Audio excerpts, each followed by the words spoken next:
une nouvelle jeunesse pour l'agriculture familiale en France.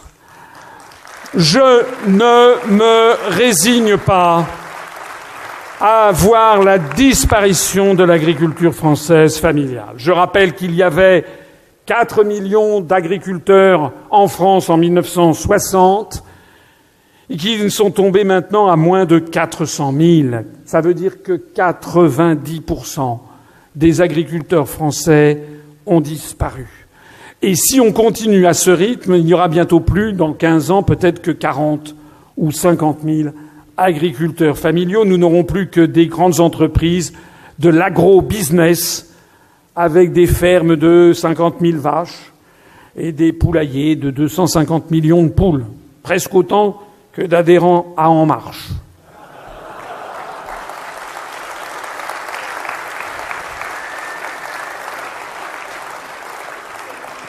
Donc moi, je veux tout simplement arrêter le déclin. Je n'admets pas que nos compatriotes agriculteurs, je n'oublie pas d'ailleurs que mes grands-parents, mes arrière-grands-parents plus exactement, étaient des agriculteurs.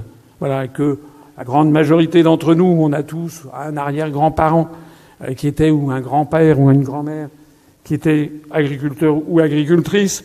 Donc je ne veux pas laisser tomber cette partie fondamentale de l'identité française, puisque la France, depuis plus de 2000 ans, est une puissance agricole et elle a besoin de ses agriculteurs. Donc nous allons assurer l'élévation et la sécurité du niveau de vie des agriculteurs. Nous mettrons en place, en tant que de besoin, des taxes à l'importation variables selon les productions afin de protéger l'agriculture familiale nationale. Parce que sinon, si on reste dans le marché unique, puisqu'on impose en France un SMIC horaire dans l'agriculture alors que la plupart des autres États de l'Union européenne n'en ont pas, eh bien notre agriculture va se terminer.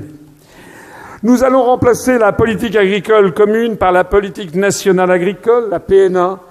La sortie de l'Union européenne ne modifiera en rien le niveau des subventions versées par la prétendue Union européenne, puisque, je vous l'ai expliqué tout à l'heure, ces subventions, c'est nous qui les payons. Nous réorienterons donc les agriculteurs peuvent compter sur ma parole.